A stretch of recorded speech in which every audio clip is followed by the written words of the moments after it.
This video is for educational purposes only. It's not intended for anything more or less, and we will learn how to move in this type of situation. My son has been hit by a train somewhere in Nevada. First responders find the victim, but he's alive. I need an ambulance now. My baby's not breathing. Just go home.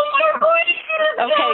While this incident seems unrelated, it won't be long before a connection comes to light. The train victim is Calvin Curtis White. He's actually the father of the dying baby. Sarah recalls hearing the baby crying all morning until they finally stopped. He said that when his ex and some friends showed up at the door, he put the kids away so they wouldn't be witnesses to his relapse. I'm so sorry, I didn't mean to. Monster, I can't even control myself. I'm the reason he's dead. I'm the reason why the kids were always sick. They weren't sick. I was just killing them slowly. All I did was throw pillows on top of her face. That's all you did, right? So you couldn't hear her scream. She must have suffocated. Calvin was sentenced to 50 years in prison. I don't think they should have dropped that murder. He confessed in his video because he thought he'd be dead when they found the video. Facts.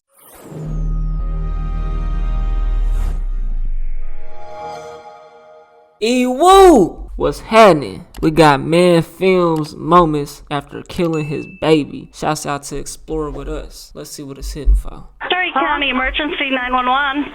Yes, my son is somewhere in Nevada. He's not really coherent. I knew it was going to happen sooner or later. Story County 911. My baby is not breathing. I just came home from work. All right. How old is your baby? It's 2 months. Please, save my baby. Oh my God. Why are you laying in this bed? On January 29, 2018, police in Nevada, Iowa respond to a call from authorities at Union Pacific Railroad, reporting that a black male is standing on the slope of rocks beside the train tracks.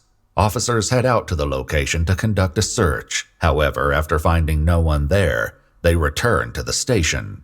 Roughly 30 minutes after the first call, a Union Pacific employee calls the sheriff's office once more with startling news. Hey, this is Travis at Union Pacific Railroad. I requested an ambulance. I've got a trespasser who was just struck by a train. And so this just happened? Yeah, moments ago, reported by a coal train. Okay, all right, I'll go ahead and dispatch it on medical. This is 206. Police officers arrive on scene shortly after the call, ready to administer medical aid if they find the victim before the paramedics.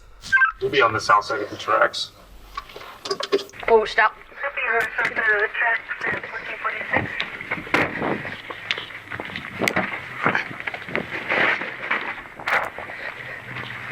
All right, start looking for a body. Is radio up? Go ahead. Just confirming for medical. You have the person on the south side, is that correct? No, we are locating him right now. Copy that. I mean, is he on the north side maybe? I don't see him. I've been looking, I don't see anything. But a message soon comes over the radio to explain why they're not having much success. Evidently, UP had advised he is on the north side, or the patient's on the north side. 10-4. So we need to be on that side of the tracks. I mean, why would y'all not look on both sides Right now, we need to find him. Despite the setback, first responders eventually find It don't even look like they got it. enough people out there anyways to search. That's a railroad. It's a train track. Them shits is long. You know what I'm saying? Especially trains. Them bitches be long. Find him. Despite the setback, first responders eventually find the victim beside the tracks. He's hurt, but alive and conscious. Soon, another 911 call comes in providing more details about the victim to the police. Story County Emergency 911. Yes, my son has been hit by a train somewhere in Nevada. He's calling me now on Facebook saying he's been hit by a train. All right, unless there's a second person hit, he's already been located and has somebody with him. Do you have him on the line still? I have him on the line, but I don't know if he has anybody with him. He's not really coherent. He's just saying he's been hit by a train. Is he able to tell you exactly where he's at? They're out in the area and they've been looking for him. Can y'all tell us where he's at? Because somebody... Going to the hospital. Where is he at? It sounds like there is somebody with him. We hit him in Nevada. Okay, so did you call an ambulance and everything already? They're already out there with him. Okay. Hospital somewhere. I can't tell you where. Can you give me the location? I got 911 on the phone. Tanya? They're here. Don't worry about it. Tanya? Yes. I know you're upset, but we have all the personnel out, and I believe the ambulance is... Tanya, on the phone with him. the ambulance should already be out there with him. I'm not sit here and talk to you. Sir, you're being mean. That's my son. Tanya, Tanya, bro, talk that's to what I me. don't like about the fucking. That's what I don't like, man. But they doing their job though, man. But I don't like that though. You know, I don't think anybody else would like that, even them. You know. Tanya, talk to me. Okay, this sir is being so mean. Talking about this is not. Okay, just let they need to take care of your son right now. So relax. Just relax. They're going to take care of your son. There. And you know what's crazy, bro? Police and ambulance, and they don't have no emotions towards other people because they do this every day. They had them emotions at first. That shit's gone though. You know, they what's the word? Desensitized to it. Yes, they are. You've got Union Pacific. Here on the site. See? Okay, he said a paramedic is on site. Okay, thank you. Yes. Okay, so there is an ambulance out with your son, and they'll be taking care of him. As EMTs attend to the victim, police officers speak to the conductor. The conductor shows officers the area where he located the man after he was struck by the train. Here they find some splashes of bright red on the tall grass. Red, huh? Here they find some splashes of bright red on the tall grass. They also find a lighter and a tube from an ink pen filled with what appears to be a white substance. Yeah, the incident is made only more tragic when the victim reveals he a crackhead. appears to be a white substance. The incident is made only more tragic when the victim reveals to EMTs that he has 2 kids at home. Back with the victim as the EMTs load him into the ambulance, they ask him if he hurt his children. But to this simple, straightforward question, the victim provides no answer. Just as emergency responders are getting their heads around this shocking incident, another harrowing 911 call comes in to throw the day into more unimaginable chaos. 911. I need an ambulance now. Where at? Okay, What's going on that was there? the intro. My baby's yeah. not breathing. How long has your baby not been breathing? I don't know. I just got home. My husband was supposed to be watching her. Okay. All right. So is the baby in the crib? It was in my bedroom. Please hurry. She's not Okay. breathing. All right. Take a deep breath for me, okay? Take a deep breath. Please hurry. Okay. My partner's dispatching everybody. I will let you know when they're on their way, okay? They're in the area right now. The dispatcher's assurance is not an exaggeration. Several of the paramedics who responded to the train accident are rerouted to the apartment, which is only a few streets away. While this incident seems completely unrelated, it won't be long before an incredibly suspicious connection comes to light. Can you put the baby on a hard service so we can start CPR? Yes. Yes, Okay. God, please. Please, Okay, God, it's- please save all my right. baby. All right. Please, God, save my baby. Ma'am, I need you to listen to me so we can help your baby, okay? Lay the baby flat on the back, okay? Okay. Okay, is this a baby boy or baby girl? No, I don't. Okay. All right, take a deep breath for me, okay? I don't know how. Okay, I'm going to help you out, okay? I want you to take your 2 of your fingers, your index finger and your middle finger, and put those on the middle of the chest, right between the nipples, okay?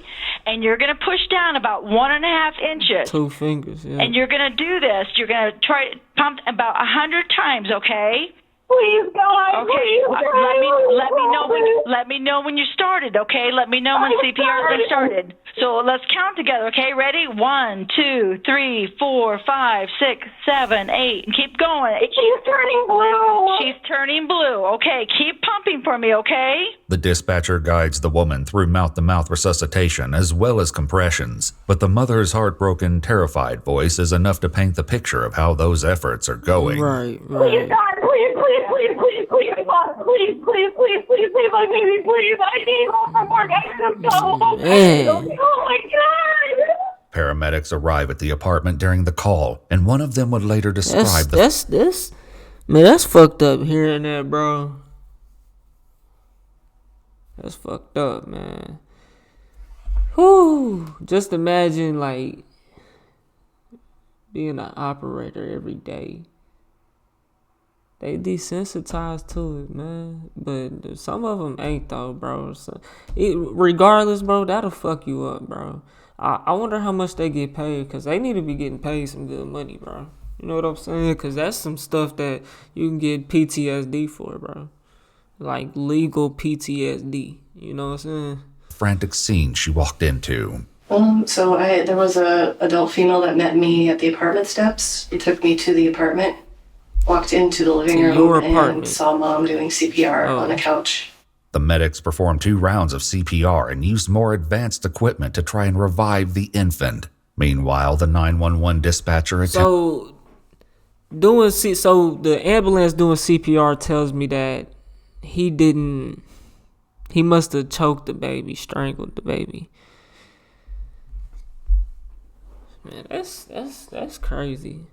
He probably jumped it, man. Attempts to calm the mother. Hello, what is your first name? My name is Melissa. Melissa? Okay, and you got first responders there, right? I don't even know where my husband is. I see you husband.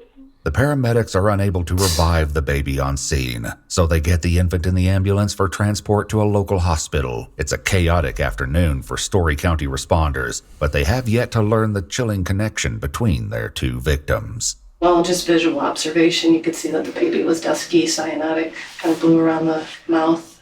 These heartbreaking details weigh on medical responders as efforts to save the baby progress. But police are about to find that these 2 victims, the unresponsive infant and the man hit by the train, are not unrelated after all. As investigators share notes on both cases, in a horrifying turn of events, they realize that the train victim is Calvin Curtis White, and, in an inconceivable link, he's actually the father of the dying baby. It was his wife, Melissa White, who made the 911 call. His wife. It don't take long for that to link. You know what I'm saying? At all. And as the ambulance rushes the baby to the hospital, police descend on the neighborhood to look for witnesses that might shed some light on these disturbing events. Hi, how are you? Good. Hey, have you been home most of the day, or no, or? I've been at work until 4:30, but my husband was home all day. Okay. Did you or him see anybody suspicious in the area, or see anybody walking down the street by chance? Did you see anybody out? Did you see anybody walking down the street today at all? Pretty much in between the timeline of like maybe anytime later in the afternoon. No. About. Well, do you know many of the neighbors over there? I'm sure you see the normal ones that come and go all the time. Right. Probably a black male, about 5'5" maybe. You see him come and go at all today? No, I haven't.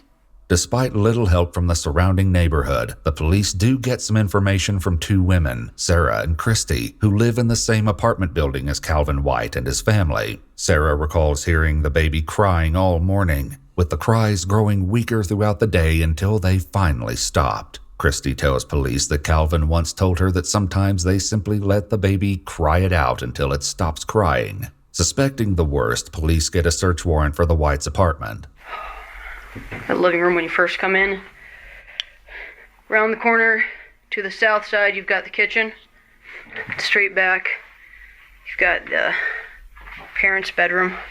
You got the kids' bedroom. This is where one of the baby cribs is. This is now officially a full-scale criminal inquiry, and when Calvin and Melissa White's baby is pronounced dead in the hospital at 3:43 p.m. that afternoon, it becomes a death investigation. What began as 2 seemingly unrelated tragedies has converged into a single horrifying case. To get to the bottom of what happened this afternoon in Nevada, police go out to Iowa Methodist Hospital to have a chat with Calvin White. So why don't we kind of start with why are you laying in this bed? What happened? You don't remember? You better stick with that, nigga. You better stick with that. You better not say nothing else. You better just stick with that. Cause that's the best hope you got. You don't remember nothing. You woke up in the grass? Calvin, do you remember why you were going or where you were walking to? What's your last thing? Do you remember walking to the train? Kind of.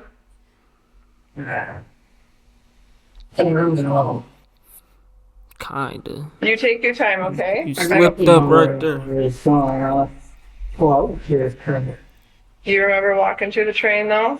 Calvin's injuries won't make it easy to get answers, but the detective pushes forward, knowing all too well the importance of getting his story as quickly as possible. Officers bring Calvin's wife Melissa for questioning as well. She says the day started like any other. She headed off to work at 5:30 a.m. 5:30 a.m. And what this nigga do all day, bro? That's his wife, her husband. Her 18-month-old son and her 2-month-old daughter were fine. She texted Calvin at 2 o'clock that afternoon to see if he wanted her to get anything on the way home. Calvin texted back, asking that she stop and get supplies to bring home for dinner. What did you ask her to pick you up from the store? You wanted chicken and beer today? Yeah. Okay. In her own interview with police, Melissa says that she texted Calvin to see what kind of beer he wanted, but he didn't text back. When she called him, he was short with her. She tells the detectives that she heard a crackle in his voice, but he said he was fine. At 2... That tells me she calling you, asking you what beer you want, bro. You're the problem. She go to work at 5:30 in the morning. She ain't doing nothing he doing. Come on, man. 2:30 that afternoon, she finally received one last message. She get up at 5:30. He don't, so she gets to take the car. He don't get to take her to work and keep the car all day because he don't get up that early. You bum. you bum. If you go bum right, nigga. You can get the car if you get up early enough. You feel me? But he said right, he was fine. Nigga. At 2:30 that afternoon, she finally bum. received one last message from Calvin apologizing for hanging up on her. Right. Where do you work, Calvin? Do you have a job? Do you stay home? Yeah. Do you stay home? Okay. Do you watch your kids? Are you home alone? What's that? Crack. You work for kids? How many kids do you have, Calvin? Do you have 2 kids? After confirming with Calvin that he's the primary in-home caregiver, the detective emphasizes how much pressure this has to put on the 30-year-old father. You guys got to be tired. No sleep. How is with waking up in the middle of the night? She's gotten better. Who would normally get up with her? You get up with her? So she works quite a bit. So essentially you do a lot of the parenting roles by yourself. Yeah, that nigga's a bum. He sit at home. He ain't. Come on, why? They have an 18-month and a 2-month. Is that right? Did I hear that right? 2-month and an 18-month. Why the hell is she? Why is she working? By yourself. And that's your wife. Yes. After your wife leaves for work and you get up with the kids and do home all day with both kids but things happen. He probably could have lost his job. I'm not in there, but I don't know them. Things that might have been good for them to work it like that. I don't know. But just on the outside looking in, bro, like the average way, what most people would think is you're a bum. Like, why? Why is the man sitting at home taking care of the kids? That's pretty impressive. For a while. It is a lot. No. It is a lot, yeah.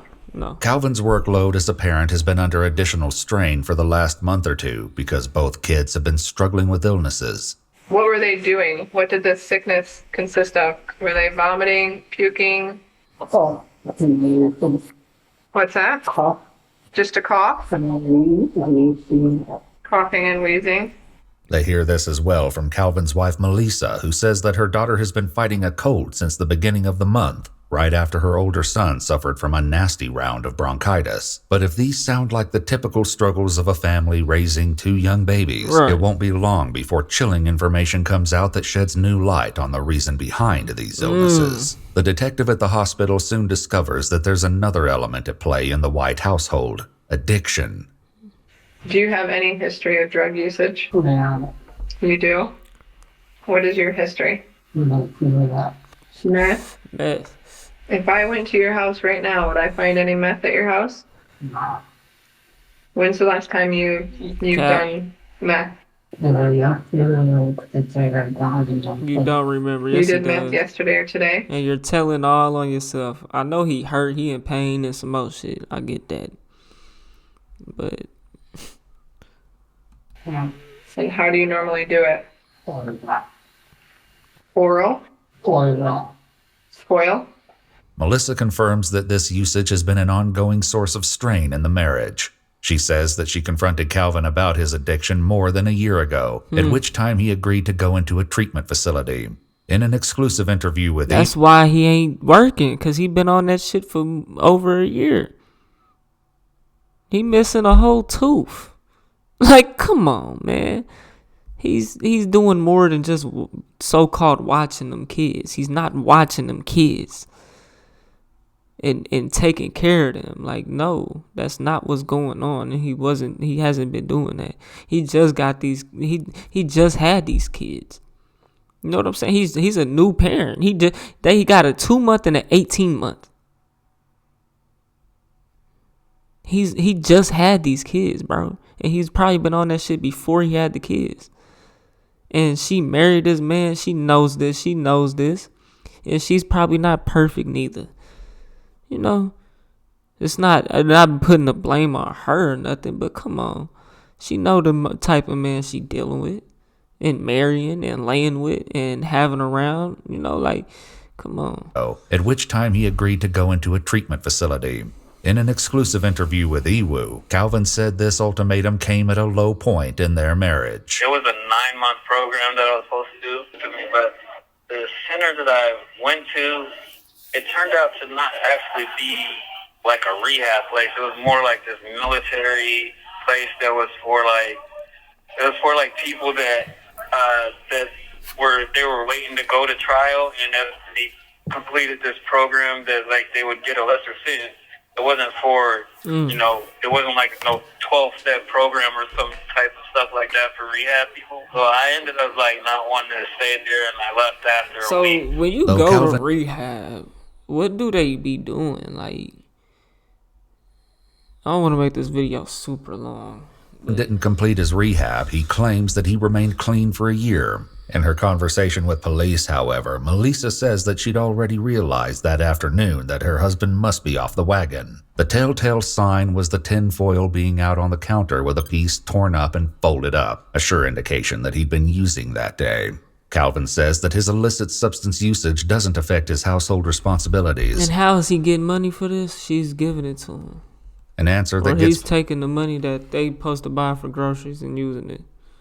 Says that his illicit substance usage doesn't affect his household responsibilities. An answer that gets police no closer to understanding what led to Calvin's train incident, nor to the tragedy that ended his daughter's life. He was high. Once you do a hit of meth, you do what? Stay in the house and take care of the kids? Back with Melissa, police ask if there's anyone Calvin may have been in contact with over the last 48 hours that might have supplied him with illegal substances. She readily gives them a list of names, the last of which is Calvin's ex-girlfriend, Melissa B. Melissa B's name also comes up in the interview with Calvin, who shares some disturbing facts about the events surrounding their breakup. So what happened with your ex then? She got pregnant. It was mine. February 4th.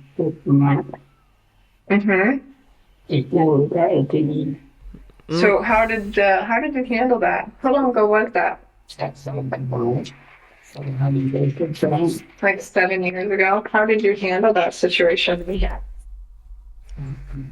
What did you do? You what? Dropped out of college. You dropped out of college? Kind of a 2-year on that. In a shocking twist, police discover that a friend named Brett took Melissa B. to Calvin's apartment the same day these tragedies occurred. Brett tells the police they first drove past the parking lot just to make sure that Calvin's wife Melissa's car wasn't there. You're saying, to the best of your knowledge, Melissa didn't enter the apartment that day? Not that, but they were still in the same spot.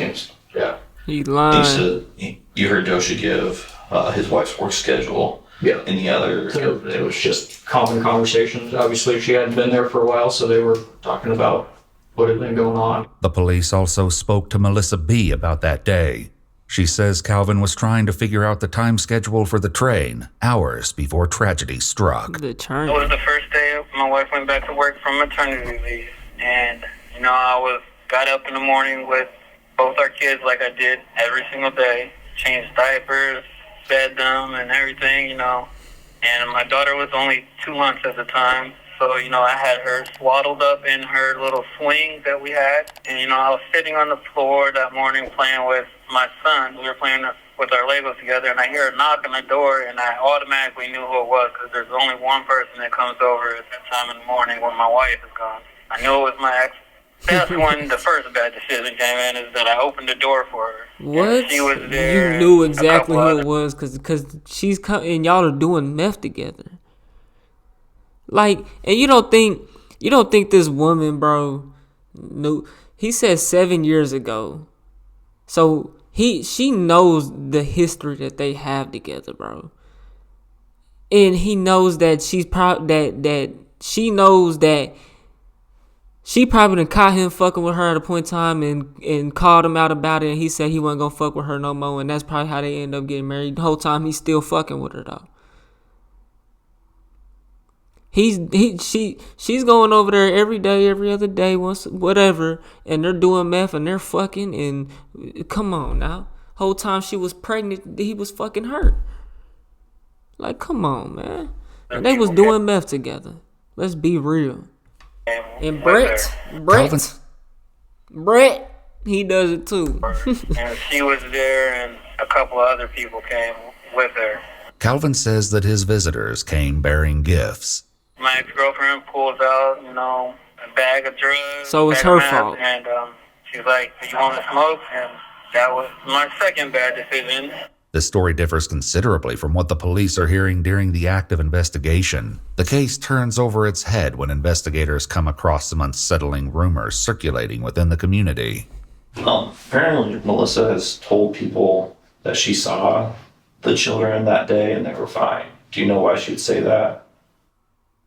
I'm fairly certain that she had seen the little boy, because he tried to open the door to let us in, and she's like, "No, we'll just sit." And that's when I went back up to the top step and they stood there at the doorway and talked. It was obvious that this wasn't, the first or second or third meeting with the wife we had gone. As investigators gather more information from Brett and Melissa B., the reporting officer claims that as Calvin's family visited... Who was Brett? Am I missing something? He must be the neighbor or something. ...him in the hospital on the night of his train collision. They allegedly asked the hospital worker to hand over Calvin's cell phone to erase data that police don't need to see. When police hear this, they place the phone in a security department safe at the hospital to make sure that no one has access to the device. The contents discovered in Calvin's phone will have stunning ramifications in the days to come. Later that night, a patient care technician tells police that several members of White's family said, quote, "It was an accident. He didn't mean to." However, all of the evidence so far suggests a more menacing intention at play. One way or the other, police are determined to resolve this mystery. When you left the apartment today, nothing. Where were the kids at? They were at home. What's that? They were still at home. They were still at home? Yeah. Did anyone come to your apartment at all today? No, it was just you? Yeah. Did you leave the kids alone at any point prior to leaving your apartment today, this afternoon? No. No? You didn't have any friends over, it was just you and your apartment? Lying. No. If the detective is skeptical about this part of Calvin's story, she lets it slide. However, there is at least one aspect of the afternoon that doesn't seem to make sense. So you are in your apartment all day, alone with the kids. You text your wife for some chicken and beer. Why would you text your wife for chicken and beer and then leave your apartment? No, Calvin, don't give me the I don't know, because I know you do. You're remembering a lot more. Indeed, Right. Calvin would remember much more about that afternoon. In his exclusive 2024 interview with Iwu, he said that when his ex and some friends showed up at the door, he put the kids away so they wouldn't be witnesses to his relapse. Right. I grabbed my daughter. He left to go keep hitting that foil. Put her down in her crib in the back bedroom also. They shared rooms. The crib and his bed was in the same room. And when I later... Now he want to tell it on the Ewu exclusive interview. Nigga, get your goofy ass on, nigga. Also, they shared rooms. The crib and his bed was in the same room. And when I laid her down in her crib, she has a pillow in her crib. And I laid her on top of it. I unswaddled her, and I laid her on top of it because I didn't want her to get hot. So I busted the swaddle off of her. So then I set the bedroom door, and I went back into the living room where my friends were, and we sat there and smoked for maybe an hour and a half or so. In the house. They were like, we got to go, and they got up and left. Calvin will soon reveal what happened next, but in her own interview with police, his wife Melissa explains what happened when she got home that day at around 2:45 p.m. and found the front door unlocked. When she went in... Yeah, so she got home at 2:45. I was right, bro. She worked 8 hours.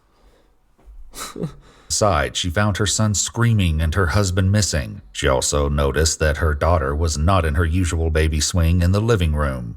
As she went into the back bedroom looking for the infant, she found something straight out of a living nightmare. Her 2-month-old daughter was lying on the bed, wearing only a diaper, her lips blue and her eyes half closed. That was when she called 911. Were you depressed over something? The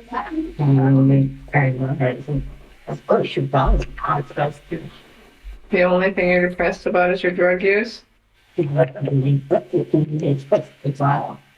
It seems that the detective suspects she isn't getting the whole truth out of Calvin. In an attempt to have Calvin reveal the truth, she begins to share gut-wrenching information about her findings at the apartment. Details that should get a reaction, unless of course he already knew those details before leaving the apartment that day. We've been in your house, right? We've been in your house. Right, you know that. I mean, you got hit by a train. We got to do our due diligence here, right? No, and we can see that something is not right. Right. Something's wrong, right? Was this something that was an accident? Yeah, he shook now. What was an accident? Yeah, he shook Calvin's now. Injured. Well, that's what I'm asking you, Calvin. You're the only one home alone with her. Do you remember picking her up out of that swing? Calvin, look at me. Yeah, he Do you remember picking her up out of that swing? Why? You laid her on the bed, probably changed her diaper, took her onesie off. She was crying. That nigga was high and got tired of hearing that shit. Man, the people who have kids, like, everybody was an accident, bro. Let's be real. You was unexpected. A lot of people don't deserve kids, though, bro. And they're for surely not ready for them. I know myself, I'm not ready to hear all that motherfucking crying. I'm tired of hearing my dog cry. You know what I'm saying? I'm not ready. But it might hit different, though, because that's my child. So I might not mind it as much. It's still going to be annoying, though. But that's something that you really got to, okay. I know if I fuck around and have a kid, I'm gonna have to hear crying. I'm gonna have to change diapers. It's gonna be stinking and funky and you know what I'm saying? It don't gotta be like, but you gonna have to change the diaper, bro. You gonna have to hear some crying. You gonna have to, you gonna have to spend some more money. You have to sacrifice your time, your energy, it's a whole lot that goes into that, bro. And a lot of people have kids, and they have kids because they living fast and they not really think about nothing. Or I don't really know how niggas be having. Do y'all niggas let me know for everybody that got a kid? Was it pre-cum, or did you just straight up busting her, bro? Because I'm not understanding. I'm going. My pull-out game strong than a motherfucker, boy. Trying. Okay. Oh, he went there and changed her. That's when you put her Calvin, in she the didn't swing. make it to the swing, and you know that. She didn't make it. Last thing you remember. But the detective doesn't let up, knowing that she may have to push beyond Calvin's boundaries to get to the truth. You're watching Twitch. It's the finals, and the play of the game is coming. They make the move, the crowd goes wild. I think something happened and I don't think that you intentionally did it. Calvin, that is a lot to handle. Think about running up and down your hallways, yelling and screaming and getting everything out after you just put it away. All you want is that one hit of meth. That's all you want. Why can't they stop crying? Why can't they stop screaming? Why can't they just right? Stop? That's what he's thinking. Right? That's all you want. That's what he's thinking, I know you're bro. thinking about it. Go get a fucking job and let your wife deal with it, bro. It's that simple. You know what? Go get a job and let your wife deal with it. But no, you would rather do meth. Like, let's be real. He would rather do meth and be that's what he wants to do, bro. She just got off of maternity leave. So both of y'all wasn't working? Or was you working? But you was still on meth. So that might be how you have a little bit of money. I don't know, bro. Playing that in your head over and over and over again. That's a huge burden to carry. Calvin, that's a huge burden to carry. Are you sorry for what you did to... Yeah, he's sorry. Nigga said, are you from DHS? That's wild. That's fucking wild. That nigga said, are you from DHS? Sorry for what you did to... She asked that, and then he asked, are you from DHS? That's wild shit. Huge burden to carry. Are you sorry for what you did to...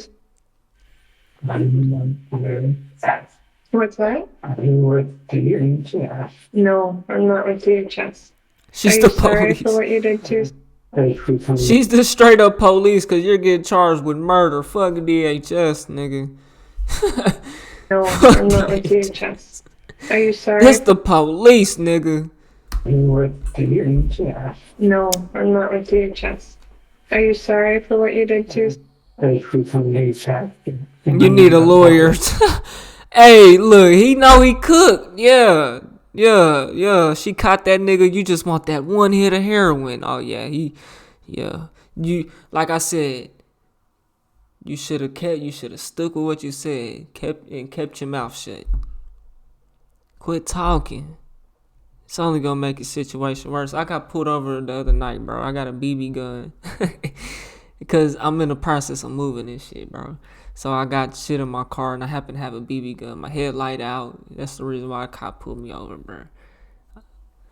He see the BB gun in the back seat. I got shit like covering up because I know I got my headlight out. I know I don't want to get pulled over and the cop fuck around see the shit. So he asked me like, why is it wrapped up? Well, first, before he even seen the gun, he asked me if I had, cause he seen my medical card that was sitting on my lap, right? This is how it started. He seen my medical card that was sitting on my lap because I have it in the same place I have my ID. So I pull it out at the same time it's sitting on my lap. By the time I usually try to put it back up so they don't see it, so that they don't try to question and this, that, and the third. Because as soon as he seen that, he asked me, do you got any weed in the car? Do you have any guns? I said, yeah, I got weed. I got a little vape pen. That's it.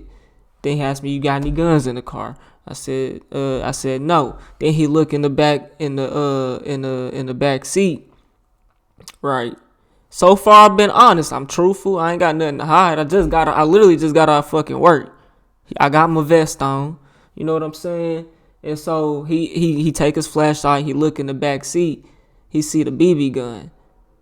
And it's like, it's got shit on top of it because I know I don't want them to see it if I fuck around, get pulled over. And now he wanna, you know what I'm saying? Now he wanna, can I see it? And it's just a BB gun. So I'm like, yeah, you open up the door. You can see.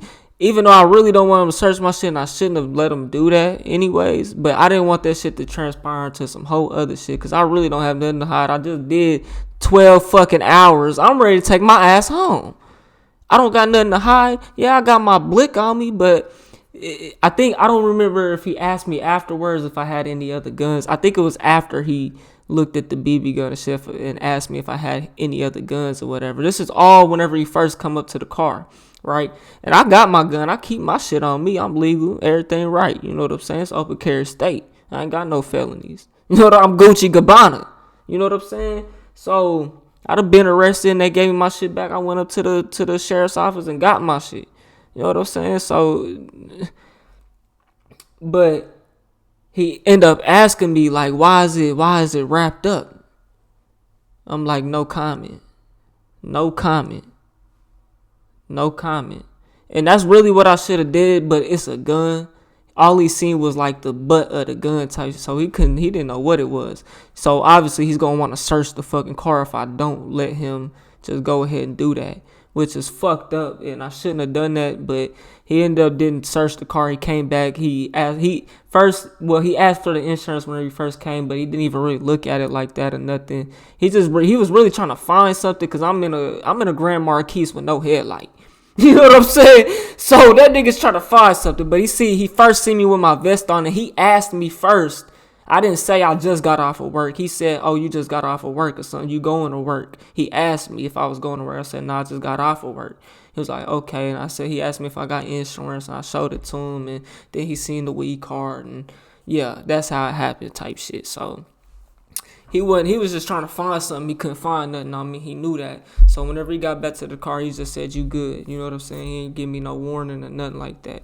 You know what I'm saying? But you can't. The point is, no comment.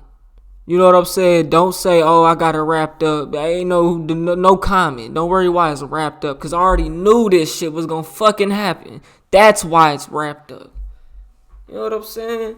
But no comment. I let the nigga go too far in the first place. So if he asked if he wanted to search for weed, no, I already let you go too far, but I already let him in, so that's really consent. But so I fucked up. I learned my lesson, but I kind of did the right thing though, cause he seen the gun, bro, the BB gun. The fuck was I gonna do? You know, it was bound to get searched regardless. Gary, are you sorry for? Are you with DHS? No, I'm not with DHS. Are you sorry for what you did to? Calvin is no longer willing to talk to police, and he ends the interview. But in his interview with Iwu, he shared his version of what happened when his friends left that cold January day, and the moment he claims he made an unthinkable discovery. Oh, what? He go blame it on his friends? I had a feeling he was gonna do that this whole time. Go to get my daughter up, and I noticed that she had rolled over face down into her pillow. Or they did something to her. And I picked her up, and I felt her body was limp, and I just kind of lost it. I absolutely lost it. Right. I didn't know what to do, so right. I set her down on the floor, and I tried to give her CPR, and that really didn't work, and that's really all. He capping. That's the reason why he went on Iwu interview, so he could try to make himself seem better. Because now, what is he out? He didn't get charged with this or something, bro? No, you did that shit, Nick, bro. You didn't want to hear them babies crying no more. I can remember that happened to that point. I don't remember exactly. You don't remember nothing. Shut up. Kind of just blacked out. So Shut I don't up. remember exactly what I did. Yeah, the you next do. thing I remember doing from the time of trying CPR, I remember being at the train tracks. Shut I up. decided to make that video that I made. Calvin's current version of the events of that day differs wildly from the one he told police. It also seems to conflict with the detailed calendar police found on the White's refrigerator, which indicated that Calvin's wife Melissa went back to work on January 2nd, almost a full month before the tragedy, in contrast to what Calvin had told them. That was the first day of my my wife went back to work Right. for maternity leave. Cap. But perhaps most importantly, it's contradicted by the very video that Calvin mentions making in the moments before the tragedy. It's a video that police discover on his phone only a couple of days after the incident, and it provides them with the damning evidence they need to secure a warrant for his arrest. I'm sorry. I'm so sorry. I didn't mean to. And told on himself. People is just so stupid, man. Monster, I can't even control myself. Can't I knew control what was yourself. going to happen sooner or later. I had plans to get myself out of the house first. I was just going to leave and go to Florida. Because I knew I was going to do something. I was going to go overboard one time. I'm the reason she's dead. I'm the reason why the kids were always sick. They weren't sick. I was just killing them slowly. I'm so sorry. The video is damning, but in his interview with Iwu, Calvin insisted that much of what he said in that message was misunderstood, and his confession about the kids was only a reference to his... Get the fuck out of here, bro. Man, get the fuck out of here. That nigga needs to be locked the fuck up, bro. Fuck this nigga. substance abuse. One day, my wife is going to find out. She's going to kick me out the house. I'm going to lose custody of my son. But all that's what I meant. But I was making the kids sick because I just felt like I was being really neglectful to my children by doing that every morning. You was probably giving their ass heroin. That's all I meant by that. I wasn't doing anything to make them sick. It's not like I was poisoning my child or anything. I wouldn't even know how to do that. But that wasn't all Calvin confessed. Right, you wouldn't even know how to do that. It's not hard to poison somebody, bro. It's not hard. ...to on that video, and not all of it will be so easily explained. Oh, Melissa. I was cheating on you the whole time. I was doing drugs the whole time. The truth is, I couldn't stand living with you. I hated you. This is his confession, and now he wants to... This is the emotional... He needs to be locked up, bro. Sexy, so it's a little easier to put up with you.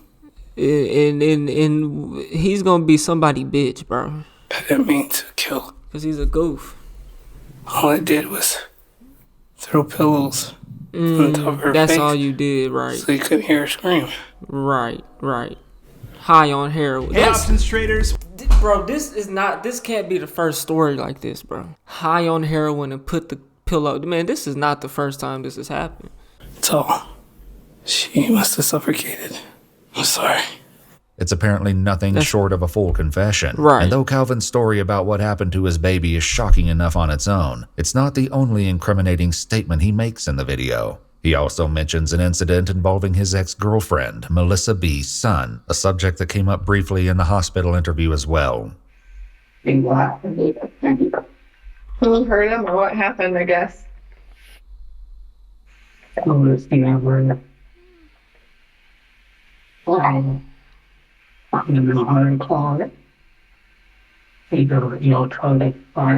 charges were filed.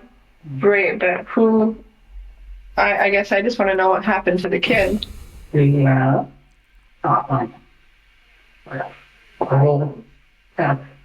a skull fracture. Though Calvin denied any responsibility for this injury when speaking to the detective, why is he bringing it told up? a much different story in the self-filmed video hours earlier. Why is he bringing it up? Why did he bring it up then? That's irrelevant. He's guilty of everything. Oh God, the fuck! Why did you bring it up? Lost her kids because I gave her kid that skull fracture. Look, I just. Yeah, he had a crash. He crashed out that day, bro. He crashed out. He crashed the fuck out. Told it on himself to the phone. Crashed out. Changed me to this monster that even I couldn't control. As for his confession about his ex-girlfriend's child, Calvin had this to say in his interview with Iwu. When I made the video, I was thinking of a couple of things. I was thinking of the two girls that I still love, which is my wife and my ex. So I was thinking of ways to help them, and I thought that one way I could help my ex is if I could help her with, her kids, because of that incident, her kids. Fuck her and her kids. She played like that was your kid, nigga. Fuck out of here. fuck you and your kid. That's, man, I guess it's one thing to get cheated on, bro.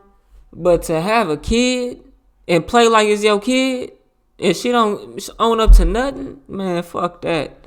The whole meth thing started. So I'm like, all right, if I admit it, that I did it, then they would go ahead and give her kids back, man, and maybe then if she shut gets her up. kids back, This is so bad, bro. Oh, boy. get off drugs, you know? That was the whole plan behind it, but I honestly, I didn't hurt that child. On February 2nd, 4 days after the infant's death, police go back to Iowa Methodist Hospital to take Calvin, the self-described monster, into custody. So if you would just go ahead and stand up, come right over here. Yeah, we'll get your coat for you and go ahead and put your hands behind your back here. Calvin, I'm placing you under arrest for murder in the first degree and child endangerment causing death. This officer, that's crazy how they just hit you with basically two murder charges. Like, get these cuffs on you, and he's gonna read you your Miranda rights so that you know you don't have to talk to us at any time during this trip up there. We're going up to Story County Jail, okay? When police later told Melissa White what they learned from her husband's confession video, she simply said no and began to cry. Mom, you want to give him a hug? Yes, hold on. All right. Yeah. Calvin White made a plea deal with Story County prosecutors, and the charge of first-degree murder was dropped. No, fuck that. Part of the agreement, Calvin entered a plea of guilty to the charge of child endangerment resulting in death. And that's why he's doing the damn interview with Ewu. Fuck in his that interview nigga. with Ewu, Calvin said that he didn't believe he could get a fair trial in the mostly white Iowa County. He also said that police and prosecutors ain't got nothing to do with misconstrued what he meant in the self-recorded video. No, I know that the media. The media. Man, shut up. Tired of this nigga. Prosecutor or whatever had explained it to my wife as if I smothered my daughter with a pillow, and that was absolutely not what happened at all. And they came to that conclusion because in the video had said that something along the lines that she had her face in the pillow or something along the lines like that. So they took it as I put the pillow on her face, when really I was trying to say is that I found her face down in the pillow, and I couldn't hear her cry because she couldn't lift her head up, so I couldn't hear her cry. So he has no like conspiracy theory of what his friends, his ex and whoever, what was it, Brett? I don't know if he was a neighbor or a friend, but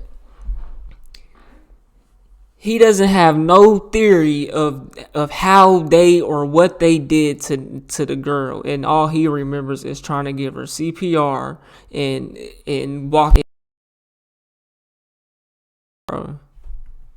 In July 2018. So if that's all you remember, how do you know you couldn't have done nothing? You're not even taking that into realization, your own self responsibility, that you was impaired and that you could have possibly done something. As tragic as it is. Come on, man. Roughly 6 months. Lift her head up so I couldn't hear her cry. In July 2018, roughly 6 months after his daughter's death, Calvin was sentenced to 50 years in prison. This included a mandate requiring that Calvin serve at least 30% of the total sentence before becoming eligible for parole in 2033. Calvin Curtis White is currently serving his sentence at the Fort Dodge Correctional Facility in Iowa. Man, see, he dropped that charge, and 30% of 50 years is, I'm bad at math. What's that? I'm not even gonna attempt it, bro. Not right now. Hey, I done some crazy math this morning though. I done figured out the percentages of. Man, I was going crazy this morning with some math, nigga. I was figuring out some percentage on APY over what you would do for a month, what you would make if you only held it for a month. Like, you're not really making the whole APY, which is obvious, you know what I'm saying? But I wanted to figure out what the true percentage was, and I figured it out in my head without really. Now I hopped on Google and looked it up, but I still had to figure it out though. Anyways. I'm curious to see what these comments is hitting for. Them dropping that murder charge helped him, whatever that 30% is. You know what I'm saying? For parole, he might can get out on probably 30 years. You know what I'm saying? But yeah, that helped him in that situation. I don't think they should have dropped it though and just gave him the child endangerment due to a death. He still got 50, so he's cooked, but I don't think they should have dropped that murder. He confessed in his video because he thought he'd be dead when they found the video. Facts. Facts. I didn't even think of that. That's facts. I think the 911 dispatcher lady needs some recognition for how well she is able to speak calmly to the people who are freaking out. Facts. Facts. Because that was tough, bro. That was tough. His parents are terrible, trying to get his phone and get rid of evidence. He killed their grandchild. He filmed a confession. I hope he never gets out. But don't nobody want to see their family in jail, bro. Like, nobody wants to see their family go for life, whether they took a life or not, bro. Like, that's just real. He admitted his crimes thinking he'd be dead not for long after, but his suicide plans failed. Such a disgusting individual. Yeah, that's very true, bro. That's very true. He made that video, and that's why he's coming back, and now he's regretting it because he wanted to do the ultimate crash out. You know what I'm saying? For real, bro. Y'all let me know what y'all think, though, hey, listen, man. If you get 2IP the name. If you made it to the end of this video and you bored, check out this video to the left or check out my music to the right. Just drop some new shit on all platforms, Spotify, Apple Music, all that good shit. Make sure y'all tap in with my merch, man. Dreams to reality. We turning dreams to reality all 2025 and so on, man. So go to my website, 2ipcam.com/merch. And you can copy yourself some merch and turn your dreams to reality too as well. Support the vision. But I'll get at you on the next one, man. I'm gone. 2IP the name. TYP the name, you know that this the way of life. I ain't never raped the gang, but I feel like gang tie. I've been really pushing P, put the P in TYP, that nigga.